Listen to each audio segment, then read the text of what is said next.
Bonjour, je suis Virginie Hubert, je suis coach et art thérapeute, créatrice de l'outil ludique Les Génies créatifs.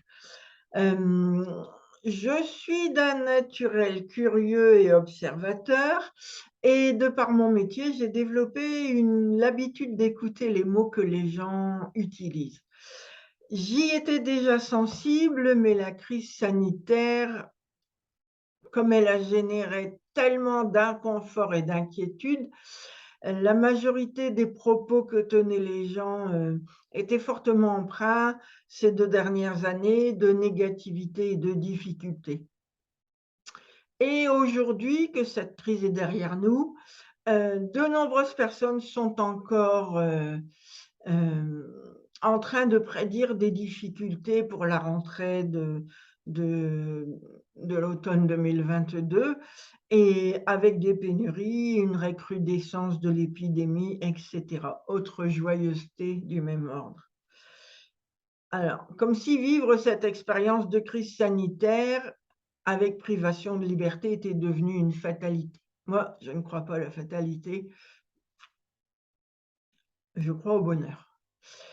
Alors, du coup, quand j'entends ces propos et les gens sont très fiers de dire: «Ouais, il va encore y avoir des pénuries, il va y encore y avoir, on va remettre les masques, il va y avoir à nouveau le code», je sais même plus comment il s'appelle parce que de toute façon, je ne suis pas rentrée dans le système et du coup, ça me fait bondir, mais ça me fait bondir vraiment fortement, je crois. Parce que la question que je me pose, c'est pourquoi programmer un avenir aussi sombre?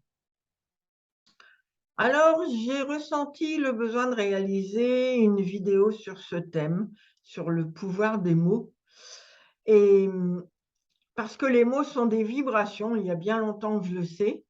Ils nous relient à une certaine qualité d'énergie psychique et aussi émotionnelle et donc ils créent la réalité de notre vie au quotidien.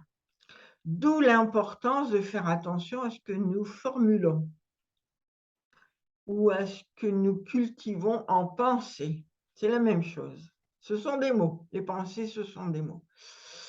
Alors, il y a des mots sombres qui véhiculent des difficultés telles que fatigue, épreuve, peur, souffrance, angoisse, abandon, culpabilité, obligation, punition, ennui, inquiétude, problème. Ah, le problème, c'est que le problème. Les mots pénibles, difficiles, soucis, échec, misère, pénurie, peine, voilà. Tout ça, ce sont des mots qui véhiculent une énergie très sombre. Et puis, à côté de ça, il y a aussi des mots lumineux et ceux-ci génèrent de la facilité tels que bon, bien, réjouissance, satisfaction, gratitude, plaisir, gaieté, douceur, merci, agréable, facilité, réussite, bonheur, tendresse, joie, fête, etc. J'en ai peut-être oublié, hein, ça n'est pas limitatif. Et en fait, vous sentez bien, rien qu'à l'écoute de ces mots, que ce n'est pas la même énergie. Ça ne sont pas du tout les mêmes vibrations. Et selon que nous utilisons les uns ou les autres, notre vie va se colorer de la vibration correspondante. Alors, ça peut être une vibration sombre, déprimante, avec les mots plombés, ou une vibration lumineuse et enthousiasmante, avec les mots porteurs d'enthousiasme. C'est simple. Voilà. Alors, pour pouvoir bien expliquer ce que je voudrais vous dire, je vais prendre un exemple. Lors d'un stage que j'ai animé il y a quelque temps déjà, parce qu'avec la crise sanitaire, on a été en panne pendant 2 ans, une participante formulait de façon récurrente, des choses relatives à son impuissance, à un sentiment d'injustice qu'elle ressentait de la part des autres, a une incapacité à se réaliser dans une vie facile et confortable, hem, facile et confortable financièrement, puis avec un métier intéressant. Hem et quand elle exprimait tout ça, on sentait, alors moi je le sentais parce que je suis hypersensible, bouillonner la colère en elle, de pas pouvoir dépasser ça.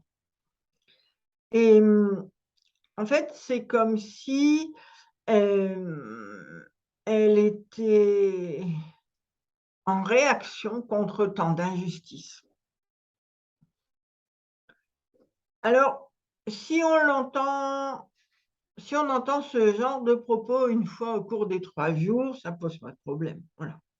Elle formule à un moment donné qu'elle ressent tout ça. Mais dans le cas de cette femme, elle répétait ces idées d'impuissance, d'injustice, de manque de chance, de solitude, de fatalité, de façon récurrente, presque à l'image d'un disque rayé. Vous voyez? Le disque est à peine fini qu'elle remet ça dans la conversation.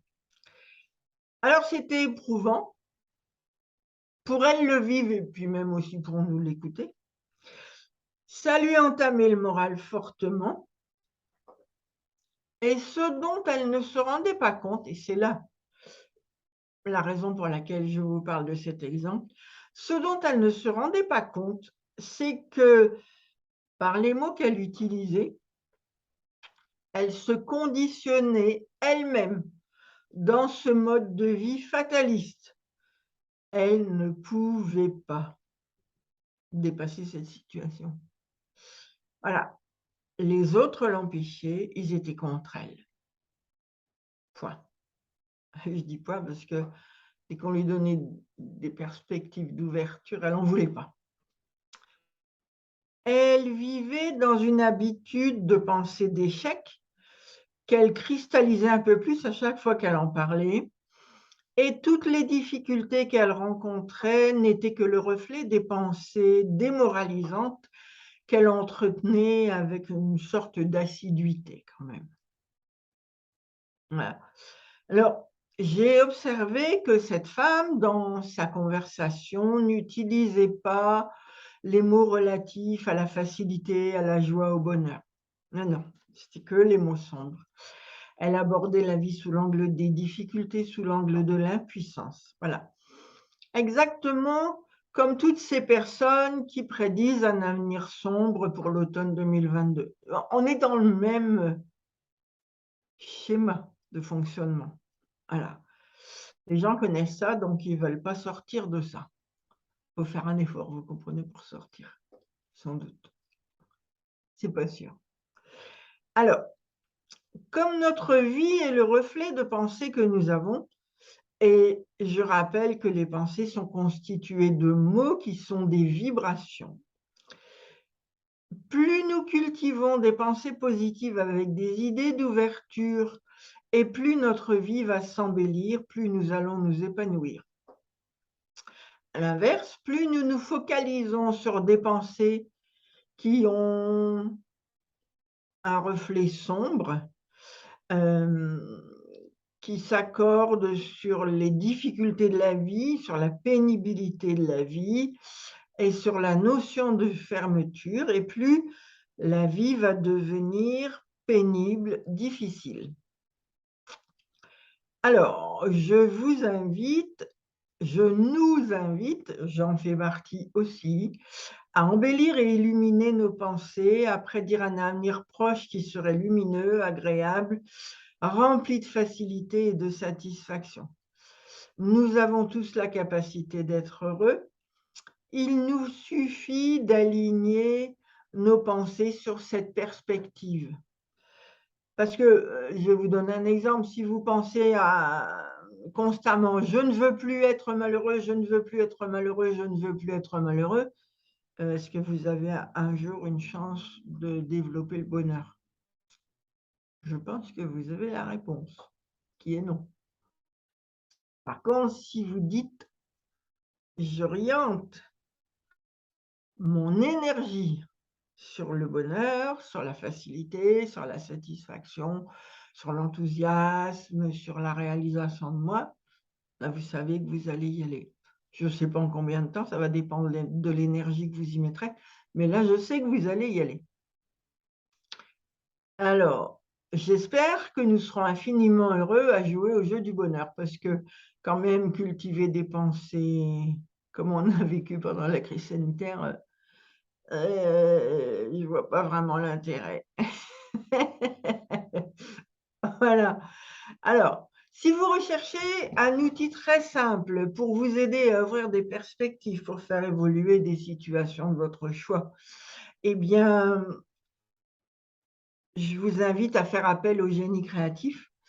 Ils sont à eux seuls, alors les génies créatifs, c'est un jeu de cartes et les génies créatifs sont à eux seuls, c'est une équipe de fées et de lutins, voilà, ça paraît irrationnel, ne serait-ce qu'ils vont vous permettre de faire des associations d'idées qui vont vous libérer.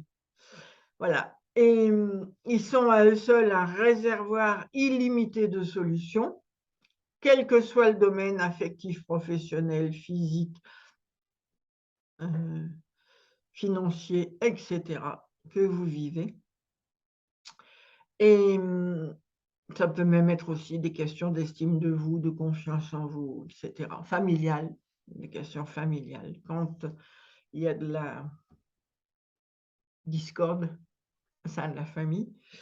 Les cartes du jeu vous feront observer votre situation depuis un angle inhabituel et ainsi vous découvrirez de multiples perspectives pour faire évoluer votre situation. Voilà, on sort quelques cartes, on fait des associations d'idées, on acquiert des quantités